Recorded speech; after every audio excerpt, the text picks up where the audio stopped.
Hollenbeck, Trustee Cundier, Here. and President McNally. Here.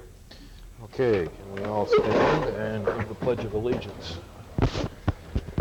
I pledge allegiance to the flag of the United States of America and to the republic for which it stands, one nation, under God, indivisible, with liberty and justice for all.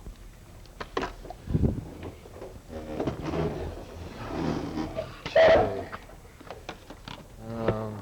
Barb, looks like you are going to be the point person for this evening. Can you tell us if this meeting has been properly posted? The meeting was properly posted, with the agenda being posted in the upper and lower levels of the Amundsen Community Center, at the Cambridge Post Office, Hometown Bank, and on the village website. All right. Okay, sounds like we're all right there. Public appearances. Bob, you're here. So I'm Dane County Board Supervisor, and I just briefly want to say thank you for letting me attend. I know you don't have a choice, but thank you. I feel welcome.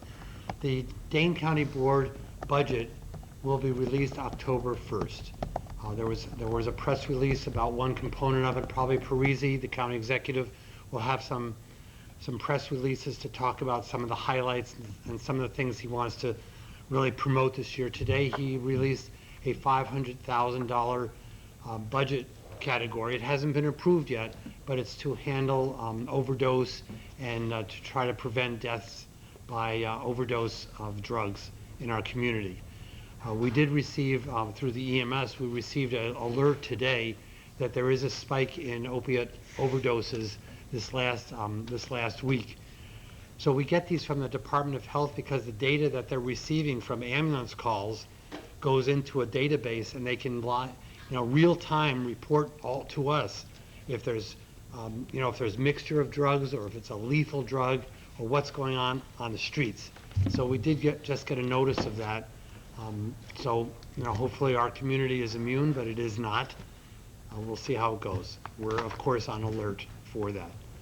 And you know that the solution for opioids for many of us first responders is naloxone, or Narcan, that is used, police are carrying it and first responders are carrying it, and I think they're readily available to users. So I don't have anything else. I know the budget time, all the hearings are open, all the committees are open for you to go. If you have a special interest, a special topic that you want to hear, the debate's on, you're welcome to come to it. There is a final debate on the county board floor. Usually everything's settled by then, but you're welcome to come to that and, and see how it goes. Any questions? One, and this has to deal with the county. What's the total budget for Dane County? Just rough it. I mean, 638 million. Yeah, okay. Is that right? Yeah. You're a supervisor. Well, I don't have it on the tip of my tongue. I'm sorry. I don't. It's a big number. Yeah, 638 is. Of that, about 250 or 240 some is health and human needs. So usually that's about half. Okay. So maybe it's closer to $500 million, which is better than 685, just in case you didn't know. Okay. All right. Any other questions? Yeah, I have a Sir. question. Narcone, that's a controlled substance? The narcone? Naloxone is the real name of it. Right. So it is protected. It is prescription, Right. but it's readily available. So how do you facilitate that, or where do you hold on to it? So you call 911. No, I'm talking about your EMT Well, folks. we get it. We purchase it from our supplier, Okay. and I mean, like I say, it's being distributed in facilities where they see a lot of addicts or a lot of users. Mm-hmm. So it's being distributed. The law enforcement are carrying it. A lot of other first responders are carrying it in their vehicles and on their person.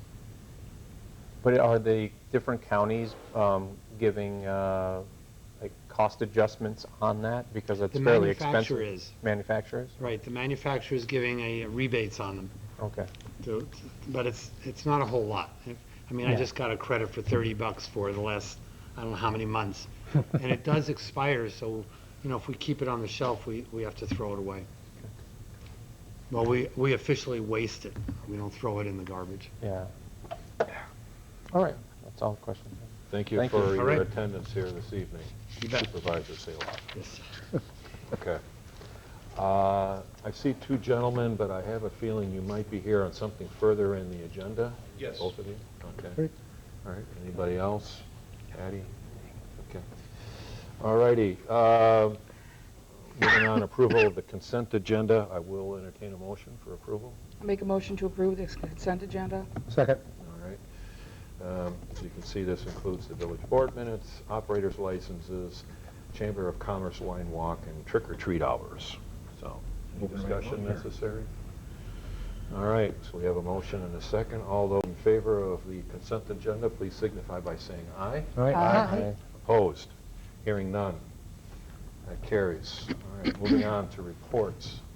I want to give one that there was a concern about, and it had to deal with, we had a number of break-ins with vehicles, and this was over the evening of September 11th, September 12th. I don't know if you're aware of it. Between us and Deerfield, there were 30 reported vehicle break-ins. We had 20 here in the village, and Deerfield had 10. I was one. Okay. These vehicles were unlocked, and there are two suspects. There are no arrests at this time, but there are two individuals, and they're under investigation. And they think they might have a, they're waiting to kind of coordinate this because this is happening in a number of other villages, including DeForest, Middleton, and Windsor. People need to lock their doors. And House doors, too. Yeah. Vehicle doors, house doors. So, Don't leave the garage door openers in your garage. They have been known to take the garage door openers, open the garage, go into the garage, and get access to the house. Most people don't lock those doors. yeah. Do you mean take the opener out of your car? Mm-hmm. That's sitting outside. Yeah, in your car that's unlocked. Hit it and the door Agreed. popped open and then you can walk in because the door is Wonderful. unlocked, They've yeah. also been stealing cars. They go inside and get the keys for the car and drive off. Okay, Very good stuff. all right. So, you know, at this time, law enforcement, Chad is aware of it. They are working. It's under investigation, and it's more over in Madison and Dane County. But we are aware of it. And so I would ask anybody that's tuning in to please lock their car doors. That's the minimum you can do here. I don't think it rises to much more than that. It's just, you know, what's it, theft by convenience? I think that's the term. And so people are taking full advantage of that. That is pretty much my report here for this evening. Let's see here. Moving on, library board. Paul is not here. Anything? I was not at the meeting due to my surgery. Okay. So I can't tell you what went on. All right, okay.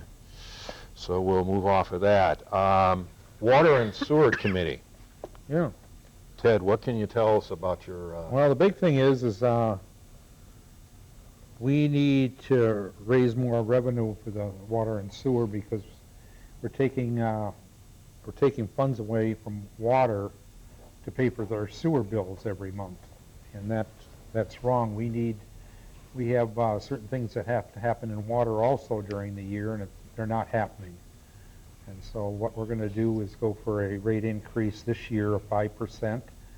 We'll see how it is in 6 months, 8 months down the line, and we may next year also go in for another rate increase of 5%. But we've got to be able to pay our sewer bills every month without stealing from water. Okay. All right, I see that That that's... was the big thing. We also updates on the treatment of the wells. We're waiting for DNR. Stuff has been submitted to the DNR. We're just waiting for the DNR to come back and let us know, to give us the go-ahead to treat those wells. Okay. That's pretty much the same. We talked a little bit, just a short talk about Kathy's property, and we'll put that on next month's agenda. All right. Okay, thank you, Ted. Moving on here, Barb, can you give us updates regarding the village office, things you're working on? Yes. Lisa and I have been working on several things in the last couple of weeks. She was busy setting up the meetings for economic development, public works, and personnel, and I know she put out emails to get responses back to set those dates. Worked on the recycling grant and the annual recycling report. The test holes were being dug at the Melster site last week. The trash and recycling RFP was done, received, and we did the bid opening last week, and you have that in the packet for tonight's meeting. She created a audit RFP, which is also in your packet. Continues working on senior programming and had met with Deerfield last week. We finalized the borrowing documents, prepared TID number 4 joint review board meeting, and I needed to amend the TID number 4 report to the state after preparing those documents and the audit coming through. And then I've also been updating the special assessment info to prepare for tax bills in a couple months, and then prepared information for the sewer rate increase, which is in your packet for memo for consideration for tonight. Okay. Any questions here for Barb on things that they're doing? All right, okay. Moving on, bills. And we've got a total here of $22,117.59 in checks that we want to write out. Make a motion to pay the bills in that amount? I second. Okay. Discussion before we get into a roll call? Okay. I see the last installment for the economic development / chamber is through there, so maybe we can make that a future agenda item when talking about the viability, the ROI on that, I guess.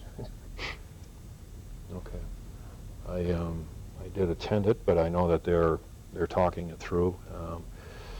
The only, I guess, and these are very minor, they're working on the girls' night out, and it will no longer be classic Cambridge Christmas, it'll just be Cambridge Christmas. They're going to get rid of the classic, I believe, or country, that was it, country, Cambridge country Christmas. So, but they're going to be having to come in. Pardon me? It went to, never mind, it doesn't matter. It's not a part of our bill discussion. Yeah. It's just that you reminded me when you brought it up.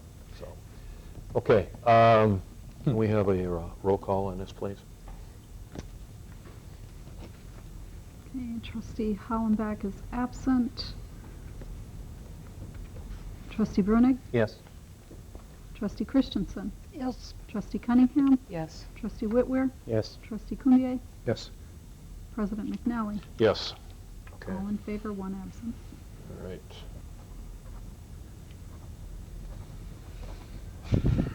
Okay, moving on, new business here. Barb, what can you tell us about the certified survey map, Billstead Road and Jim Kern? This was taken before Plan Commission earlier this year and approved. It was the same as, or similar, I guess, to what was brought by Kenseth last year, but it was approved through Plan Commission earlier in the year, and everything's gone through its steps and processes, so this is just the final approval to go on with the CSM and get it recorded. Okay. So we're really talking about a formality then here? Correct. I believe it was approved like in May. So, Okay. I'll make a motion to approve the CSM. A second. All right. Any further discussion? Okay, all those in favor of approval of the CSM for the Billstead Road, Jim Kern property, please signify by saying aye. Aye. Opposed? Hearing none. Carries. All right. RFPs for trash and recycling, which was much of a packet. yeah, was the biggest part. So if you saw in that packet, then you had copies of all of the return proposals as well as a memo from Administrator Moen and a spreadsheet that we had put together showing how everything came out.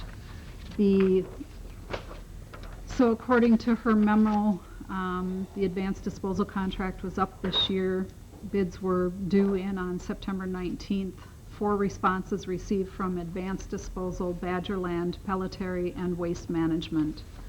Spreadsheet contains the results of those, and based on the dollar figures and the availability of 3 sizes of carts and the services offered to the citizens, staff is recommending to award a 5-year contract to Badgerland. The total monthly fee for the first year would be $6,603.82 compared to our current monthly fee of $7,217.78. They were the only bid that came in at a lesser amount than what we are currently paying.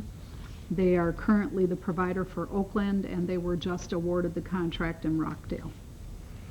So action requested is to award the 5-year contract for trash and recycling services to Badgerland. Okay. I'll make a motion to award the 5-year contract for trash and recycling to Badgerland. I'll second. All right, we have a motion and a second. These are bids, so this information is already final. There isn't any need here for public comment, so I guess we'll just vote on this. All those in favor of awarding the bid to... Oh, I'm sorry. No, I'm just saying that you really can't say there's no need for public comment, because right now we have a discussion time. Okay, We have but- discussions. Yeah, okay, yeah, we can have discussions. All right. go Okay, ahead. no, I just wanted to make sure you got that right there. I just didn't know if we Okay. open it up No. for anybody to, the 2 gentlemen are here. There's not much to discuss. You can ask either one if they wish to speak, if you want to, Yeah. but that's, that's entirely up to your pleasure. Okay. You 2 took the time this evening to come by. Is there... Okay. And you're with... Yeah, you should. You should. And then please state your name and who you're with at that time. My name is Tim Bullheisen. I'm with Pelletary Waste Systems out of Madison, Wisconsin. Thanks for the privilege of responding to Cambridge's RFP for trash and recycling. We are truly the only family-owned and family-managed waste and recycling full-service company in the area, and the only one that operates a fleet of shredding trucks. Also, we are the only company to have responded to Cambridge's last 3 FRPs. I mean, we've been here and we're still around. We are a full transparency company with the owner's name on the business, and with ownership living in the area. There's a lot at stake personally when your name is on the trucks and you live within the markets you are servicing. Your low-cost provider hides its true identity by using a favorite state icon in their name, but is really owned by wealthy investors in the Chicago area that know they can make more money by selling a trash company than by managing one. And your current service provider isn't going to be around this time next year. Waste Management is in the process of buying Advanced Disposal. Page 12 of your RFP indicates in the event that the contractor sells its business to a new owner, the village reserves the right to terminate the contract at any time. Sometimes you really get what you pay for. It's the way that these low-cost providers end up going, is they become part of national companies. We are the only waste company in the area to own and operate a recycling recovery facility complete with an educational room for our customers to visit and educate themselves on recycling. We control our end product, and we take careful strides in our effort to ensure things get recycled properly. Glass and milk cartons are an example. A lot of companies, especially the big companies, use glass as daily cover in landfills. We back up our commitment to recycling by producing videos on recycling tips in today's challenging recycling market. We want to make it better, unlike national companies that are shuttering their recycling plants. Waste Management has actually closed 25% of their plants. We don't cut costs to please some folks in Mahogany Hall at the sacrifice of quality customer service. That's why we have over 50,000 customers and haven't lost one to date. We continue to invest in our service programs with video cameras and GPS systems on our trucks to aid in perceived customer concerns and their resolutions. And we maintain 5 necessary customer service reps locally to take the questions and concerns of Cambridge residents. And most important, we aren't going anywhere. I know some of these people taught their monthly bulky item pickup, and they talk about doing that as part of their program, but what they don't tell you, and this is part of the full transparency, is that they get down to the bottom line of the calendar they send, and it says you are allowed one bulk item pickup on that event. So again, I just urge you to really investigate. Thank you for your time. All right, thank you, Thank sir. you. Thank you. Thank you. We've been through this before. Hey, good evening. My name's Chris Rusk, and I'm here representing Badger Land Disposal. As you know, we've been awarded the Village of Rockdale contract just recently, and at the beginning of this year, we started the contract with the town of Oakland. We've been able to pick up and add a lot of density in the area, which has afforded us some efficiencies and ability to be as competitive as possible here with the Village of Cambridge. We've been working on building a relationship here for the last couple of years with your local staff and within the community, in hopes of and looking forward to this opportunity. There's a lot of good companies that were part of the bid process here, including Pelletieri, a great company, as are we. We've provided great service in the area, and if you check any of our references or already have, including your neighbors, you'll hear that the service commitments that we promise, we've delivered on. So I'll let those words kind of stand on their own, and we're looking forward to the partnership with the Village of Cambridge. We are a local company. You have myself, you have a team of 6 local customer service representatives. All of our drivers, dispatch, operations, and management are all local under one roof in our Milton office, as well as the location that we have up in the Monona, South Madison area. And we look forward to working with you guys in the future. I'm here to answer any questions that you might have today, and assist in any way that I can moving forward. Actually, I do have a question. If you, and this is for both gentlemen, how would you get your gear in, and what would the steps be for the removal of the receptacles that we currently use as residents? Let's take the latter part of that, Barb, first. I'm actually not familiar with that detail in the process, Okay. how that transition takes place. I would presume that you bring in all the new ones and all the old ones go out with the last pickup of our current provider. Yeah, I can certainly speak to that because we've been doing this quite a bit frequently. We were awarded 3 contracts at the start of this year from your current provider.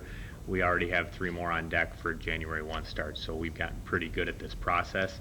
It does take some communication and collaboration from your village staff. We've already gotten to know Lisa and Vicki pretty well, and we'll continue to work with them as we move forward. Assuming you vote towards the contract tonight, we'll start that work tomorrow. We put together a welcome packet that goes out to all your residents. It lets them know our service calendar. It gives them the choice of carts. I believe we were the only bidder that offered and met all the bid requirements requested of offering your residents container sizes of 95, 65, and 35-gallon carts. So we like to start that communication process right away so that your residents can decide what they want.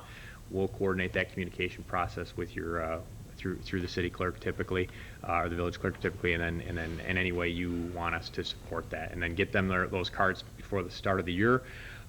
Your current provider, when notified, should tell you when they're going to come get their carts. Typically, they're going to pick up their carts on or around their last day of service in late December. With the contract starting January 1st, we would be getting all of our carts delivered to you by the end of the year or leading up to that first day of service so that your residents don't have any gap or lack of container to dispose of their waste and recyclables. We have a fair amount of senior citizens, and the bigger carts are just, way too big. Which I think is why you guys put that in your RFP this time around. Because right now, I think Advance had largely given you 95s, but had a small selection of 65s that they provided at some point in the past, but it was a limited number. And I, from what I had heard and what Lisa and Vicki had shared, there were a lot of folks that wanted smaller cart sizes, but that just wasn't being offered. So the RFP was obviously designed to partly correct that, so that your residents would have that choice. So it's going to be a clean slate. Your residents will be able to choose anything from a 35 up to a 95 gallon with that 65 gallon choice in the middle for both service types. Okay, I have a question for both of you, if I could. When we're talking about the bulk pickup, and I'm looking at yours right now, and you can get one bulk item, and it still will cost, like if it's a chair, it costs you $20 extra. No. So here's, our bulk program really takes two paths. In our service calendar each month, you're gonna see it, and right now we're planning on Mondays. Mondays, every week, you're gonna have trash pickup. Every other week, you'll have your recycle pickup. Then there will be one day of the month on the calendar, which is our bulk sweep program, where we will come through the entire community and we will pick up bulk curbside without a call-in required. If a resident needs a bulk service outside of that day, But they that's miss still the- one item. It says. It's one item. We're Okay. typically flexible with that. If you talk to folks in town of Oakland, for example, you'll hear that we're pretty lenient with that. It's listed as one item to prevent abuse. What happens with this clean sweep program, and Tim may agree with me even on this, is the program can be abused. People will go demo their whole kitchen, put it out on the curb, right? And we have to protect against that type of abuse. That's not what the bulk program is designed for. If people are doing a remodel or something like that, it's a different service, we can help them with it, but they need to call us and then we'll work with them directly on that. So the bulk service, the fee item list that you see in our bid is for other days of the month. Say they miss that second Wednesday of the month or whatever it is that we say is the bulk pickup for that month, and they call us the next week and they just need something gone, we'll still come and get it. We'll schedule that with them, but we will assess them a fee directly and we'll transact that with the resident. So there's two options for bulk. There's the clean sweep day, as we'll call it, where we come through and we touch everybody that has something on the curb. And then there's, if you have a call-in service, we'll also accommodate that, but there is a fee for that. All right, and yours? Ours is the resident calls and prearranges a bulk item pickup and pays for it, yes. Okay.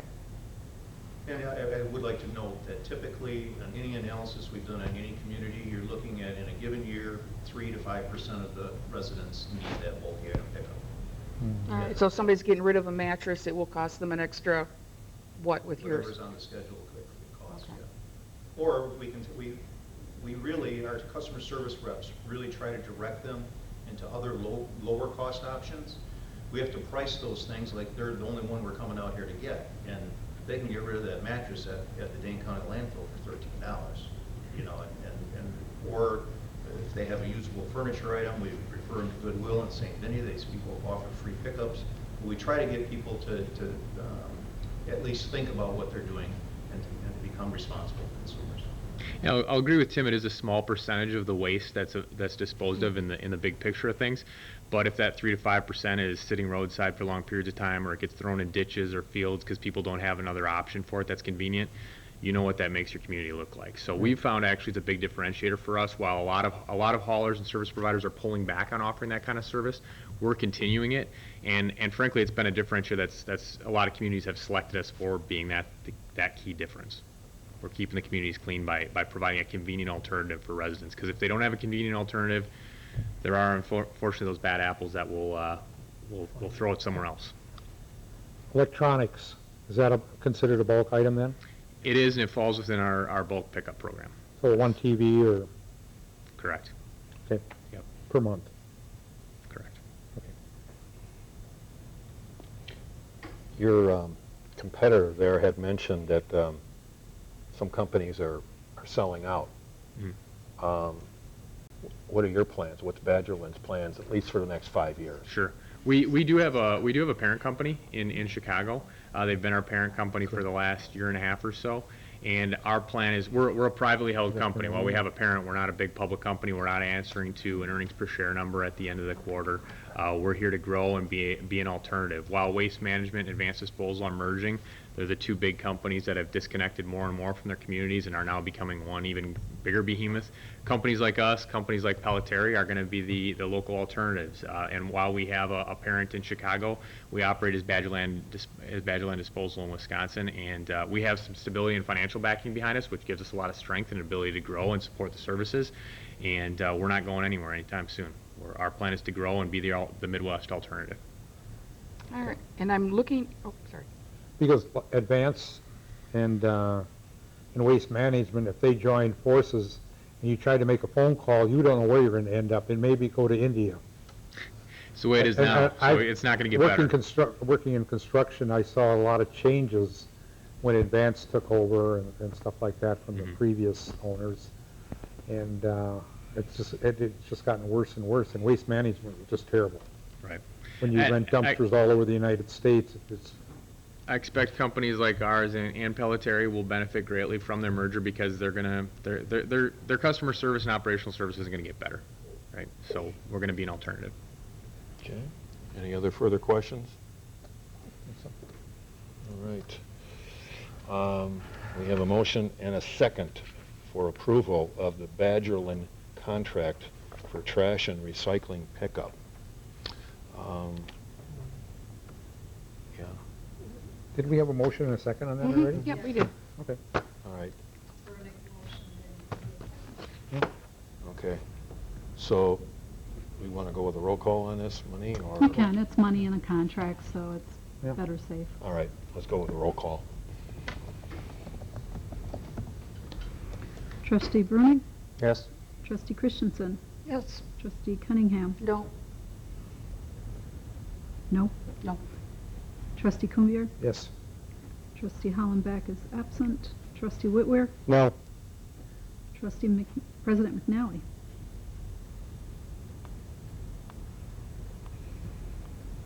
Yes. Motion carries with a 4-2 vote, 1 absent. Okay. for your time and consideration. Thank you very for much. being here. Looking forward to working with you. All right. Okay, all right, moving on. RFPs for audit services. In your packet, Lisa had provided a sample RFP that she had put together for the board to consider whether or not they wish to go forward with an RFP for audit services. So we've had a contract the last 3 years with Baker Tilly, who did just complete our 2018 audit. And so the question would be whether or not the board would choose to go out for an RFP and look at other auditing services and companies that are available. And this would be the RFP that we would present to them to do their bid on. And she has a date, I believe, coming up quickly. So you put an RFP to October get, 16th for them to be back. And so yeah. So we're gonna go out just like we did with the trash. just like we did for the trash and recycling. Yep, this I think would it's a be good idea. Bid for auditing and to see what's out there. Okay. I think you should. Any other questions, or? Do you need a motion on this? Yes. Okay, well, I'll entertain a motion for approval of an RFP to be sent out to auditing firms in the general area to help us with our audits for 2019, 2020, and 2021. And we did put together, Lisa provided a list of who was sent these as well in the past, plus any that we picked up business cards from while we were at the clerk's conference. And we'll send it to the League magazine for their website as well, Okay, and notifications. all right, so, I'll make that motion. all right, second? I'll second. Okay, all those in favor of approval of sending out the RFP for audit services, please signify by saying aye. All right. aye. Opposed? Motion is carried. Thank you. Moving on. 5% sewer rate increase, and a recommendation from the Water and Sewer Committee. Barb, do you want to take this one here?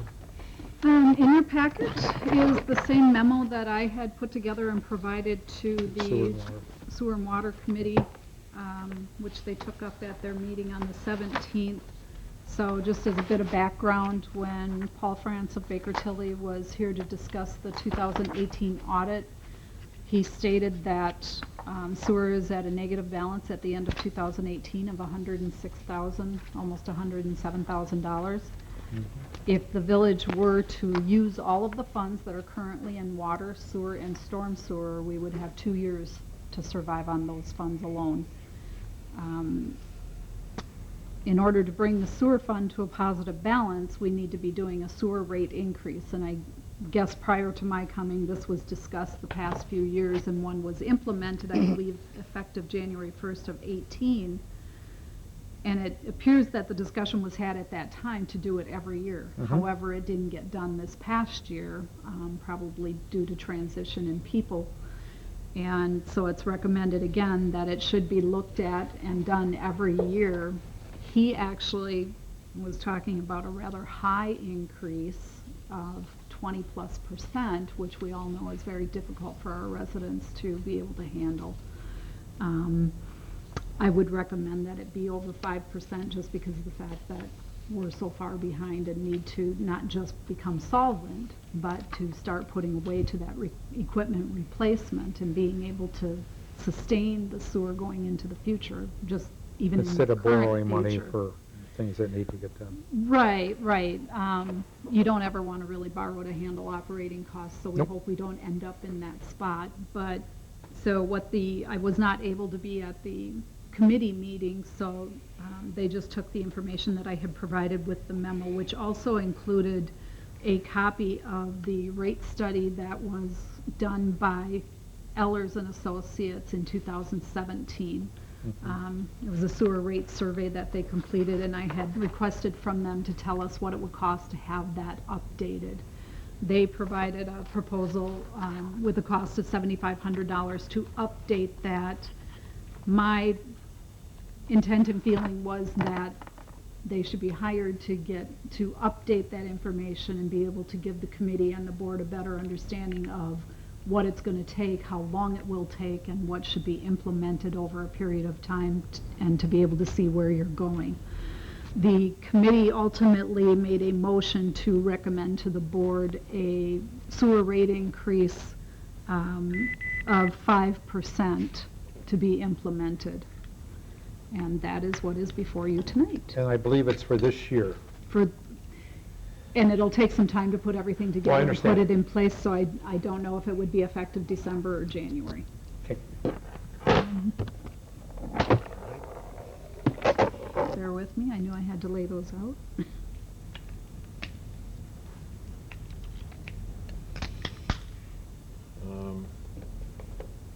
Ted, well, first of all, I'll entertain a motion for the 5% sewer increase. I'll make a motion to increase the sewer rates of 5%, an increase of 5%. I'll second the motion. Okay.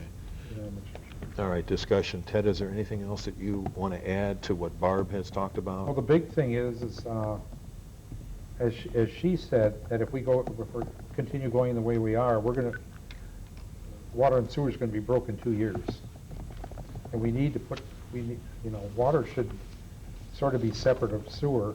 We definitely got to pay our sewer bills, but those have just been increasing and increasing, and I don't know if we're taking in enough to cover the sewer bills monthly.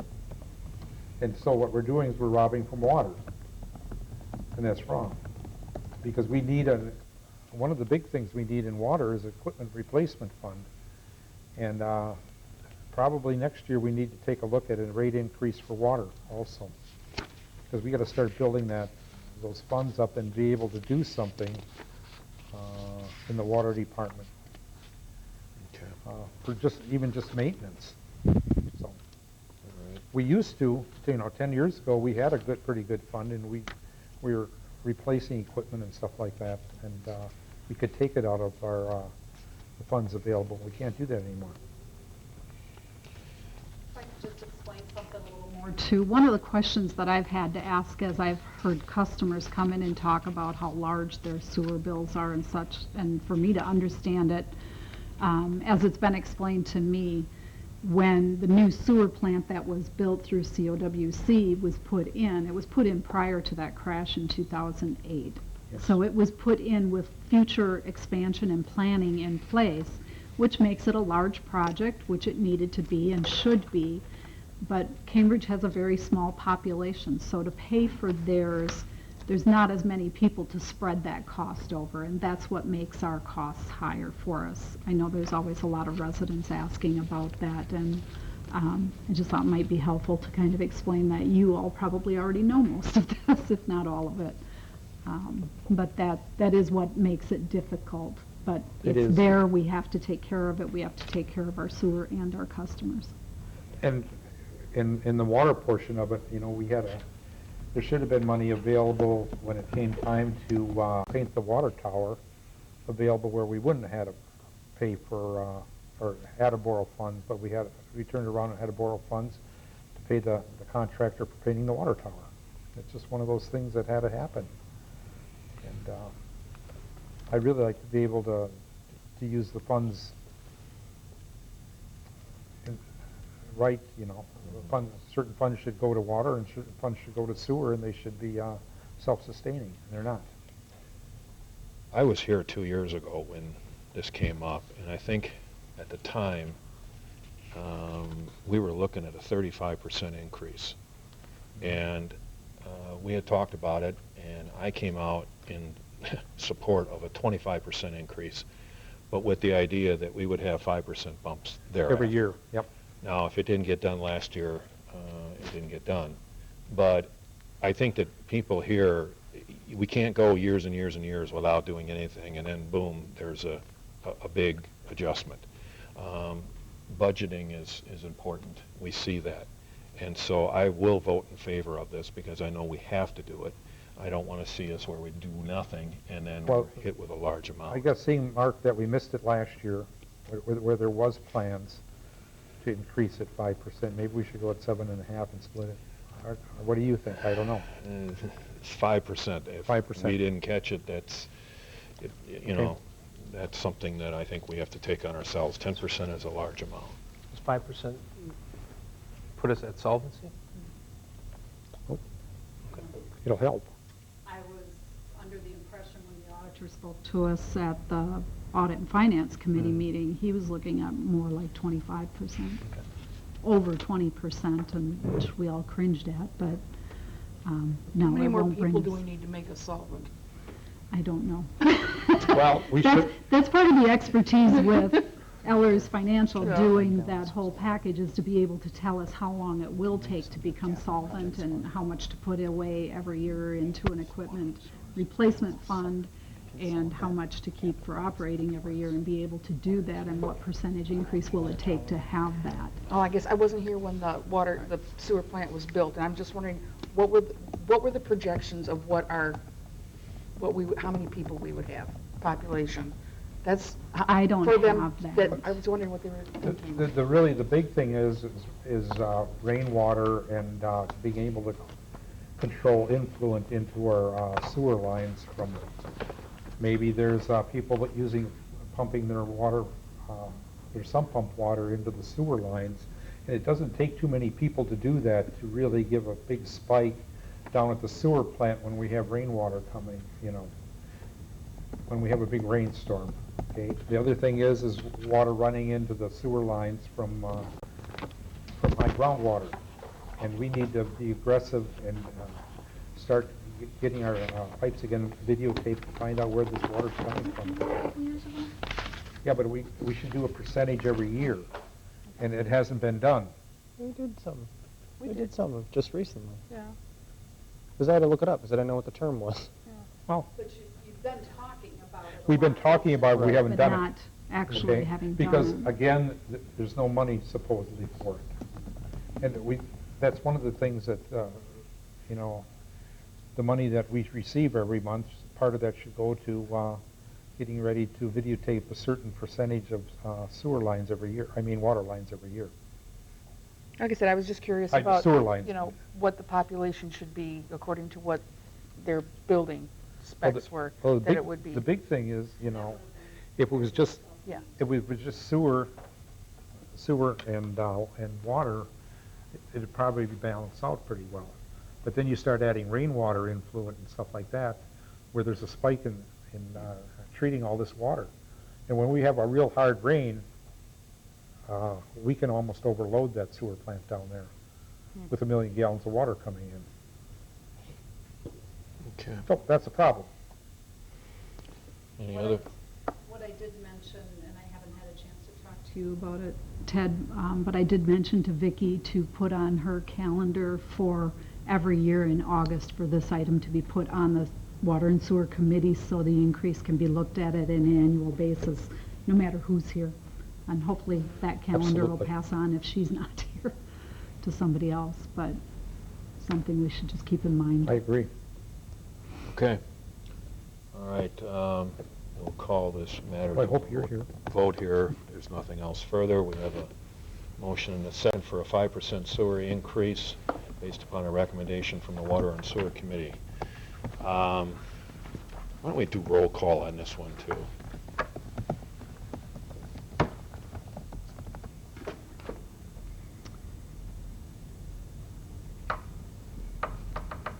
Trustee Cunningham. Yes. Trustee Hollenbeck absent. Trustee Brunig. Yes. Trustee Christensen. I don't like it, but yes. Trustee Kumbier. Yes. President McNally. Yes. I'd also like to vote. Yeah, you're not listed on this one. I vote yes. Trustee Whitweir. Yes. Thank you. I was just counting them up going, there's somebody missing. Okay. All right. Passes. Okay, the motion passes, and Susan, your feelings are noted, so. Okay, moving on, unfinished business. Nothing? Don't have anything here, correct? Correct. All right.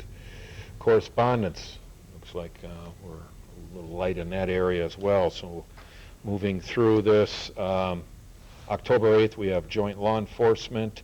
The village board will again meet on the 8th. October 14th is the plan commission. 15th is water and sewer. October 22nd, first meeting kicking off for the village board economic development committee and personnel committee and public works to be determined. Questions, referrals to Barb and staff for future agenda items.